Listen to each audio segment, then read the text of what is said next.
Hey guys, Mr. Jaeger here, and welcome back to the new channel update. Well, a channel update's not new. It isn't. It doesn't matter. Anyway, so we're back, and it's the 5th month of this year already. Holy shit, the time has flown, and we've been having a fair amount of fun. Except with the whole Fallout thing, but we'll get onto that later on. So, first of all, I wanted to jump in and start talking a bit about Arma 3, because for quite some time, there hasn't really been much of Arma 3. I'm counting about a month and a half, possibly 2 months. And this is primarily because there wasn't really much to put out.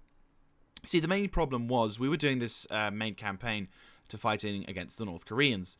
And ironically, in fact, we started the campaign on the eve of the Paralympics ceremony. So basically, everyone was sort of like celebrating the peace with peace on earth, goodwill. And then there's myself and a whole bunch of Americans, like in a virtual sense, but we're still going to war with them, which is just, I find that juxtaposition rather entertaining. So the problem, though, was that throughout most of the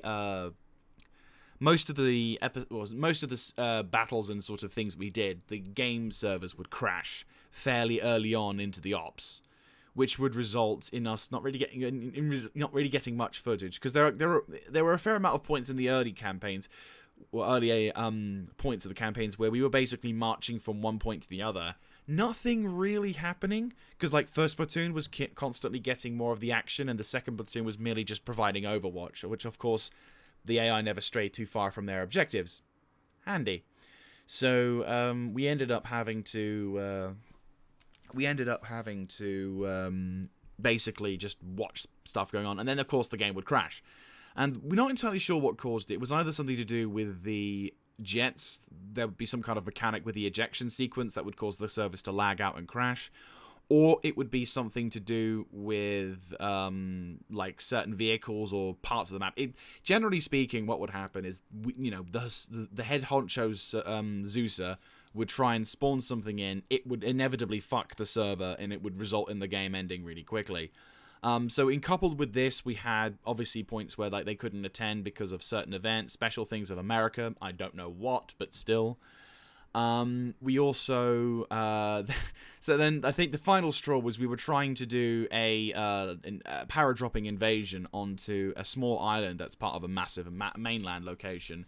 And it was looking really good initially. We had like a nice little southern objective. Second platoon was going to move down, grab that, and then move north once we'd taken care of it. And we were about 10-15 minutes with boots on the ground when the server started to lag again. And we were going down to like 5 frames a second. And everyone's like going, here we go, it's going to happen. And then it sort of kind of recovered. And then, the head honcho, I won't say his name, but the head honcho basically said, yeah, no, it'll be fine. He put it on the chat. He says, yeah, it's fine. It's not going to crash. And the moment he fucking said that, everything dropped to 1 frame a second. Desync was all over the place. It was almost like the server just went, oh yeah, and just caused the entire thing just to complet. And literally the first fucking thing we said when we got the message lost connection to server was, so, not gonna crash, eh? It's fine. The silence just echoed all around the TS. I think that's the first time I ever saw an echoing silence going through a TS. So yeah, basically they decided to abandon doing this big flashy campaign, and we're kind of going, if you will, to more traditional insurgency style like gameplay. But the thing is, we're kind of with this new insurgency, like I don't think it will be a permanent thing. I think it's more just like until mods and other shit has sort of fixed itself up again. Because of course at that point we also received word that the Arma 3 Tanks DLC came out, which meant all of our shit was kind of broken. So we ended up having to basically 86 the whole like Arma, plan, and we just thought, right, okay, let's just, again, let's have a campaign of like working in insurgency. Like the thing is though, to make it sort of a little bit more interesting than before, is that we've kind of refurbished ourselves. We've now gone to upgrade. We've basically upgraded our systems so that rules so that the team leaders are more accountable.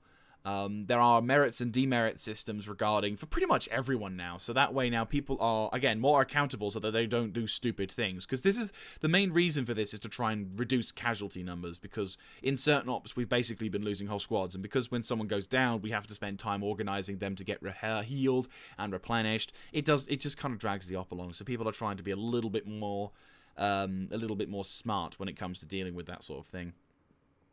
But yeah, but also what's been beneficial is that we have introduced new roles for all of the squads. So basically, for this next campaign series, we've been allocated one special role. We could choose which one it was. There was EOD, Breacher, Marksman, and I think there was a fourth one regarding radios or something like that, but I can't really remember. So I went with the DMR Marksman because I kind of, considering the terrain we've got, personally speaking, I'd rather be able to snipe a guy from a mile away, because I do enjoy the DMR. It's like a nice, like, healthy blend between close up and further away. And knowing how crappy it is to clear out the mud huts in Takistan and other locations like that, I'd rather be able to put a bullet through them than have to go through them with a shotgun, which is what the Breacher role is. So yeah, things are looking kind of good. We, as I said, recently we had that video I came out, which, you know, was about the FTX and us doing an Overwatch thing. So again, we did another Overwatch thing, but it wasn't as bad because we actually got something to do, unlike the previous ones. And better still, the server didn't crash. That was amazing. We were like, holy shit, we haven't seen this in a while. So, it was good. It was actually quite nice. Yeah, and and unfortunately that is the reason why. But so yeah, apologies for not having many Arma 3 or any Arma 3 videos for quite some time. But hopefully now, once we've got these things into motion, we should be able to alleviate some of those issues. Going back into the next subject, filling the fallout.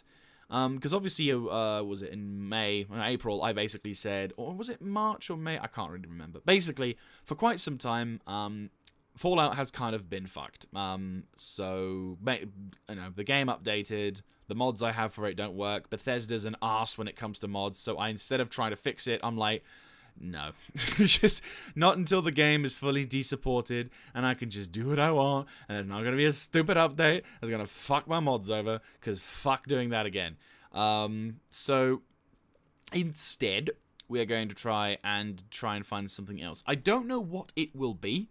I know we've got more content coming from another game, but we'll go into that in a second. I don't want that to be the one to replace it, though. I kind of want to do one thing else. I'm thinking Mountain Blade, though another game I have also played in the past, which I found enjoyable. I don't know if it's really something I could do a Let's Play with, truth be told. I've not tried anything with this particular game before. With Mountain Blade, I did do something in the past where I did like a Mountain Blade, like Game of Thrones playthrough. Truth be told, I can't remember if I still got that. So I did do something along those lines, but again, like, it was alright, but again, like, it was one of those sort of didn't really had a definable ending, which, of course, if I want to push on and do something else, it's kind of difficult to say, and I'm done, because there's always going to be that one thing that'll be like, well, if I did that, or maybe if I achieved that, and then there wouldn't be any easy sort of understandable, yeah, no, we've done everything we need to do. So, yeah, sort of a thing going on with regards to that. But, no, I think I'll definitely contemplate new stuff. I don't want to do another, like, recompletes or completes of, like, like the whole Star Wars and Empire thing. Because I've already got Star Wars and Empires going on, so I don't want to put another game on the top of that, because it doesn't really, unless there's a demand for it, there isn't really, I don't want to saturate with the same thing, if that makes any sense. I'd like to keep my variety open, if you will. But no, that's, this is sort of, as again, it's a beginnings of something else, but I'll have to decide that at some point. I'll get down to it at some point, don't worry about that. Going on to the next bit, I originally intended on uploading the channel update before doing the Tarkov video, but, work. So instead, Tarkov came up first. Yay, I'm on Tarkov again, woo! And yep, that was indeed my first raid back. And holy shit, that was, yeah, a little butt-clenching moment. I even had a raid yesterday. I didn't record it because it was fairly late at night, but I basically went into customs once again, and this time I wasn't shot or injured, which was lovely. I got a couple of kills, which was even better. And I even got a new key. I got a special key. I think it was the MES key, which I kind of spotted off the off chance, like on the off chance. Like I was just like, oh shit, okay, something's there. And yeah, I basically got a shit ton of cash and some other stuff. Like again, the tactic I'm using is probably not the most famous or not like the most glorious. Not definitely not YouTubeable. Or if it is YouTubeable, but not as a good as a brave noble strategy. It's literally I'm the waiting inside a position until shit calms down. Because about midway through this particular raid, I was trying to find a wallet. So I could put cash in, and I went to the spawn that was, I was told about the location of a spawn for the wallet, which is for anyone all interested. It's by the gas station near the railway on customs. Basically, if you take the boiler spawn, head towards the railroad gas station extraction. If you face towards the checkpoint, which if you have the factory key you can get through, but if you face towards this like the half train or the truck on its side, there's a building to the right which has like a grilled fence in front of a door. You can enter that door, and if you head right, there's like a whole bunch of shells, and there's reportedly a wallet there. I didn't get the wallet. I only got some rubles instead. So it's like a middle finger. It was like, hey, check it out. You didn't get this, but you got the cash. And I'm like, would have preferred the wallet. I'll be honest with you. But anyway, so I basically was in there trying to find the wallet, didn't get the wallet, and then all of a sudden fucking gunshots were all blistering off around me, and I'm just like, shit. It was rather tense and nervous, and then eventually the gunfire sort of calmed down a bit, and I began to sort of sneak my way out. And slowly I sort of I stayed in there a little bit longer than perhaps necessary. But I think it was a safe call because there were points where like I heard more fresh gunshots nearby, and I'm like, haha, I've learnt my lesson, bitch. I'm not gonna fall for the it's safe. Walks out into the open, gets tagged by a couple of campers. So as I made my way towards the entrance, which again it was open, like holy shit, that's the second time. And as I began to walk towards it, some arsehole tried to ambush me from the front. And I'm like, nope, tries to throw the grenade, the worst throw imaginable. Literally, it's almost if I just dropped it in front of me. That's how bad it was. And then I ended up running into the distance, and I'm not gonna lie, I'm gonna kind of say I kind of had an advantage, which I mean I used it. Because I'm not that I'm afraid to say I'm not above using an advantage to survive, especially in Tarkov. Basically, the render range for the shadows didn't apply beyond a certain point. I don't know why, but yeah. So basically, there was this point where there was a couple of guys who were trying to ambush me at the checkpoint, and one of them I could see trying to sort of was leaning out into like from the shadows of his thing, and he obviously had shadows on his side, so he's surprised he could, so he begins walking out calmly because he thinks, oh, I'm in the shadows, he can't see me. And I'm over by the train station. I'm on the train tracks next to the gas extraction, and I plug a couple of shots in. I don't think I killed him, but he definitely reacted. And when I actually went up there later on, I tried to outflank them, and I thought I fucked up at one point because I thought I saw a head moving, so I plopped a couple of shots, didn't hear anything. I thought, oh fuck, that's not a head. So I'm expecting to get shot any second when there was no one there. And it turned out that I actually did hit him and probably did some damage because there was a whole bunch of blood on the door, which was rather hilarious. So, but yeah, no, apart from that, I went through the dorms, I went through the other places. I did get nearly killed trying to go across the river. I was going to try and go for that little hut place near the ambush point that most of the scavs were, but unfortunately I was unable to get there because a scav came from behind and started shooting at me, and I didn't get a good eye on him, so I thought, nope, fuck it, I haven't got much time, let's just get out. And, yeah, I also completed the second Prapor quest with that, which was quite nice. So, yeah, like, the tactics I was using wasn't exactly brave, but it was, I got it in, and the SKS is much fucking better nowadays. Like, I kind of gave up using the SKS after a while because it just didn't seem to do much, but now the SKS actually feels more viable, and I think that's definitely making it a lot more enjoyable. Anyway, I've rambled on about Escape from Tarkov too much. In the short, I'm going to be doing more content regarding that, but don't expect, like, the big... Like, I'm not good enough at the game to make the constant Escape from Tarkov videos and /or guides. It's more of a case of when I do something well, or if I have a certain thing, I will do videos of it. I try to record every session I do. So yeah, sort of along those lines. Anyway, I haven't got much time left to record this, so I will talk about live streaming, because there are going to be some changes. Yes, when I talked about live screaming, yeah, just streaming, I'm just going, ah, sort of thing. Sorry, I probably have to change that for like videos. And anyway, so basically, I'm going to be changing one, potentially two, maybe even all three of the days that the times I'm doing on live streaming. They're going to be, so the days are going to stay the same. That is not going to change.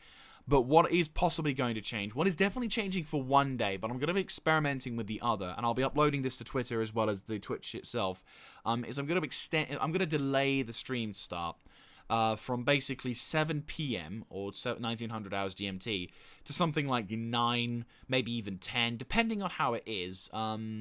Depending on if, because the thing is, yesterday, at the time of this recording, I did a live stream later because I was experimenting with a D&D session, which I actually quite had a lot of fun with, and it was, very enjoyable. But the thing is, that particular session clashes with the stream. And because the stream at the moment isn't really taking hold, as in a sense, like I'm not getting a consistent amount of viewers at a consistent amount of time, I feel I can kind of do this. I can feel a little bit more flexible when it comes to live streaming. And I'm not going to set it to that anyone from Europe can't watch.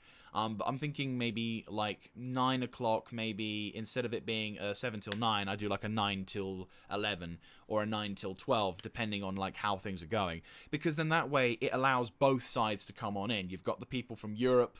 It's a little later, unfortunately, for them, as well as for people in Britain. But at the same time, it means that I don't have to worry about people being in the house that are making noise. Because, like, for argument's sake, my niece and nephew may come over or whatever, or like family comes over, or just noisy people in general. And then, of course, what I can do with that is I can then live stream a little bit later, and it allows me to, connect with the American audiences who may only just arrive by the time I'm just finishing. So I think that'll be probably a little bit more beneficial. So from now on, Wednesdays I'm doing a 10 till 12. On Mondays and Saturdays, I'm going to be doing a 9 till 11 or 9 till 12. So basically, I've hooked up the hours a little bit to try and compensate. But I think it will be beneficial because it's the last thing I do on the night, which is nice. And it also means that I get to enjoy live streaming in a more safe manner because I can enjoy, talking at certain points. The only issue, of course, is that near the time of the finishing of the stream, which again depends on if I extend it by an hour. Unfortunately, other people will begin to start to go to sleep, so eventually I won't be able to be as loud as perhaps I am normally when it comes to certain bits of recording. But yeah, that's going to be the experiment. So definitely Wednesday is changing, so I can enjoy. I can definitely do something along those lines, sort of things. Anyway, guys, that's going to be it from me now. So I hope you have enjoyed. If you like this kind of content, don't forget to look at my channel and subscribe if you wish to have more of that. And also my Twitch and Twitter links down below. Thank you very much for watching once again. This is Mr. Jaeger signing out. Have a good one, guys.